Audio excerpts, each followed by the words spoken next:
I tell my children the same thing I tell the medical students, and that is that the only thing that's going to limit you is how much you put into it and what your dream and your desire is.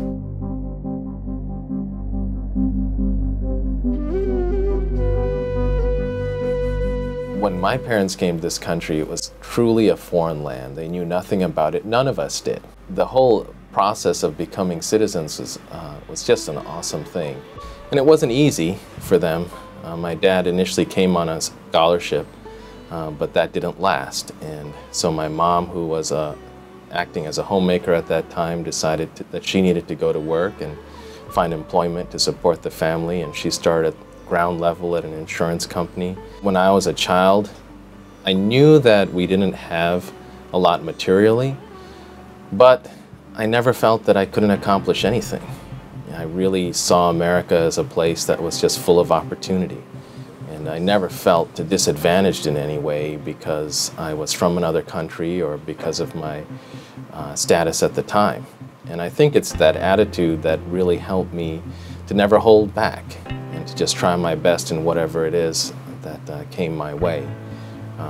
And I think that's why I never felt shy about having a dream to go to medical school, and made that my goal from as young as I can remember. That was what I knew that I wanted to be. I knew that if I worked hard that I could achieve great things. And doing things like a paper route every morning from the time I was in middle school to the time I graduated high school, that was not only great financially, but it built a lot of character for me. I had the fortune of being accepted into an accelerated program at Northwestern University, and it was a combined undergrad med school program. So literally right out of high school, they accept you into medical school. My parents talked about whether it was a wise thing for me to go to Northwestern. Again, we lived in Madison, Wisconsin, so the obvious choice for them was for me to stay at home, go to the state school that's affordable. But when they saw that this opportunity became available to me, they actually talked about it. And my dad, in fact, said to my mom, "This is such a fantastic opportunity, and we would, I think, have a lot of regret if we didn't encourage him to do this." And my mom was kind of thinking about the practical side, and she said, "That school costs a fortune. How are you ever going to come up with the money to send him there?"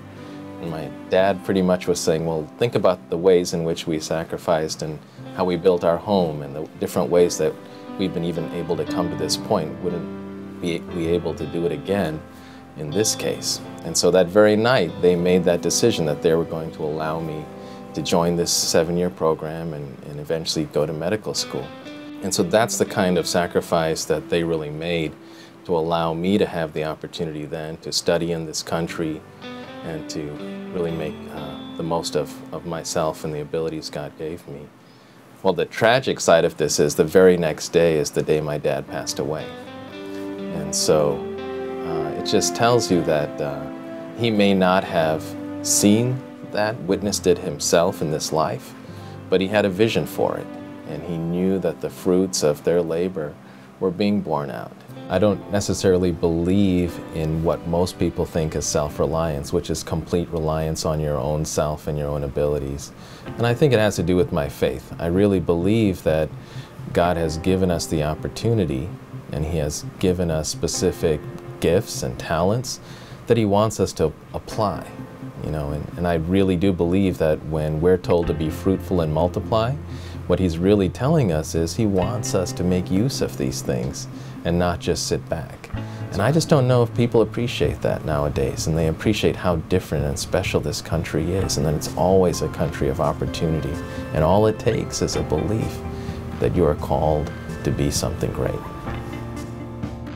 Hi, I'm Jim DeMent. The story of Dr. Nuthalapaty and his family really inspires me. A young man who rose from poverty to become a medical doctor. He's like so many of the leaders we spotlight in our new book, Falling in Love with America Again, which reveals real people solving real problems all across America. You can order it today at inlovewithamerica.com.